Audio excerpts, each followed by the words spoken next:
Shit. Please, God. This is God. Nightmare on Elm Street wasn't just a horror movie. It came from true cases of people who died in their sleep after nightmares. The film was almost made by Disney, yet one infamous death scene exploded with more than 500 gallons of blood, and behind the claws and the screams, chaos reigned. Actors went unpaid, the studio nearly collapsed, and the ending turned into a bitter fight. These are 10 creepiest facts about A Nightmare on Elm Street. Whatever you do, don't fall asleep. Number 1. Origins of Freddy's Nightmare. The seed for Freddy Krueger didn't come from fiction.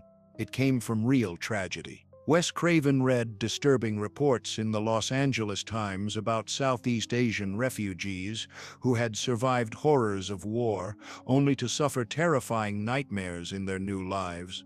Some even died in their sleep, seemingly from the dreams themselves. The cases were rare but chilling, and they sparked an idea: what if a killer could stalk you in your nightmares?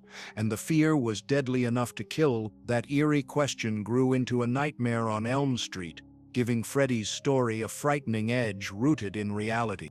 Number 2. The Ending War.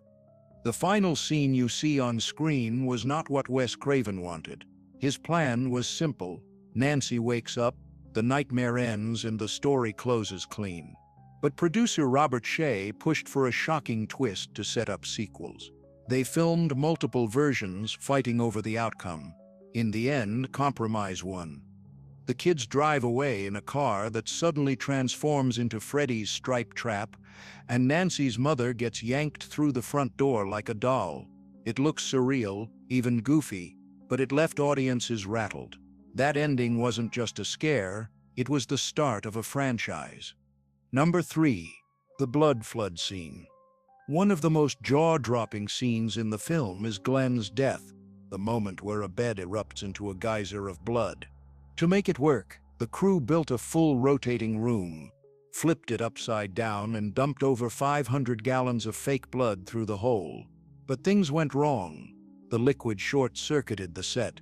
Sparks flew, and the crew had to scramble to stay safe while the room literally shook under the weight of the blood. What we see on screen looks like surreal horror, but on set it was chaos. Water, paint, and electricity mixing in ways that nearly turned deadly. That messy gamble gave audiences one of the most unforgettable images in horror history. Number 4. The look of Freddy. Freddy Krueger's design wasn't an accident. It was built to disturb. His scarred skin came from the bubbling texture of a pepperoni pizza. His infamous glove was inspired by the swipe of a cat's claws, fast, sharp, and impossible to ignore. And that striped sweater? Craven originally considered red and yellow, but switched after reading a study that said the human eye struggles with red and green together.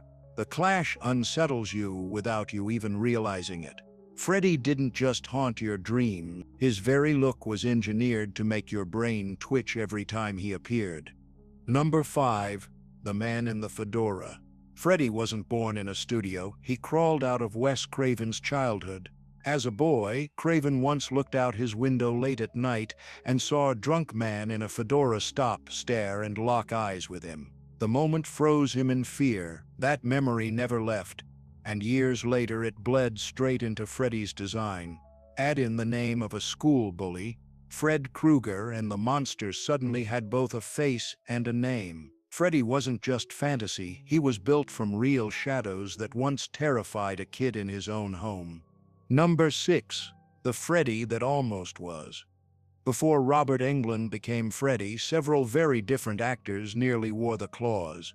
Veteran actor David Warner even tested early makeup that leaned toward an old, decrepit look. At one point, stuntman Kane Hodder, the future Jason Voorhees, was considered for a more hulking version. Wes Craven even thought about casting an actual burn survivor, but then came Englund. He smeared ash around his eyes, slicked his hair, and slithered into the audition with a rat-like energy. He wasn't tall or bulky, but his movements screamed menace. That choice changed everything. Freddy wasn't just a monster, he was a performer who enjoyed the kill. Number 7. The House That Freddy Built. In 1984, New Line Cinema wasn't a Hollywood giant.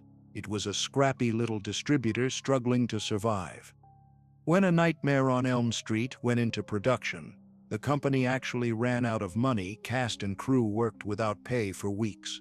Investors had to be pulled in from overseas just to keep the cameras rolling, but the gamble paid off. The movie's success transformed New Line overnight, earning it the nickname The House That Freddy Built. Without Freddy Krueger, there might not have been a Lord of the Rings trilogy or other blockbusters that followed. Number 8. School halls and boiling heat. Most of the movie was filmed in Los Angeles, but the locations weren't glamorous. The boiler room where Freddy stalks his victims was a real jail facility, stifling hot and filled with rust. The high school scenes, shot in the very same building, used in Grease and Pretty in Pink. Special effects were often improvised. Oatmeal and pancake mix created gooey stairs that swallowed Nancy's feet, and a bathtub scene used a hidden bottomless tub. The low-budget tricks worked so well that audiences never guessed they were watching kitchen supplies and carpentry magic. Number 9. Censored, released and unstoppable. To get an R rating, the filmmakers had to trim some of the most brutal moments. The original uncut version has still never been released in full, but even in its toned-down form, the movie hit theaters in November 1984 and shocked everyone. Made on just over $1 million, it earned more than $57 million, cementing Freddy Krueger as a new horror icon. Unlike other killers who could be outrun, Freddy attacked in your sleep when you're most vulnerable. That terrifying idea guaranteed his place in horror history. Number 10. Disney wanted Freddy. Most people don't realize it, but A Nightmare on Elm Street was almost produced by Walt Disney. Yes, the same studio that gave us cheerful cartoons once considered turning Freddy Krueger into a family-friendly villain. Disney wanted Wes Craven to cut away the violence, soften the scares, and make it suitable for kids. Imagine Freddy walking through dreams without the gore, without the menace, more like a haunted fairy tale than a true nightmare. Craven flat out refused. He wanted to make the film raw, terrifying, and true to his vision. That decision is why Freddy became one of horror's most terrifying icons. Not just another watered-down ghost story, A Nightmare on Elm Street survives as more than just another slasher. It was a movie that nearly got softened by Disney, drowned a set in 500 gallons of blood, and turned a cheap striped sweater into a weapon for the eyes. The cast worked without pay, the studio almost collapsed, and even the ending became a war of visions.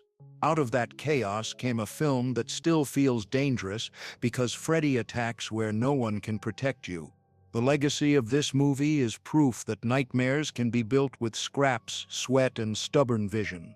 A simple dream demon reshaped horror forever, giving us a villain who laughs, talks, and waits for you in the one place you cannot avoid.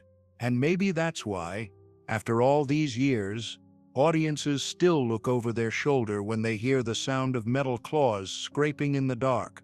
So the next time you think you're safe once the lights go out, remember, Freddy isn't waiting in the shadows. He's waiting in your sleep.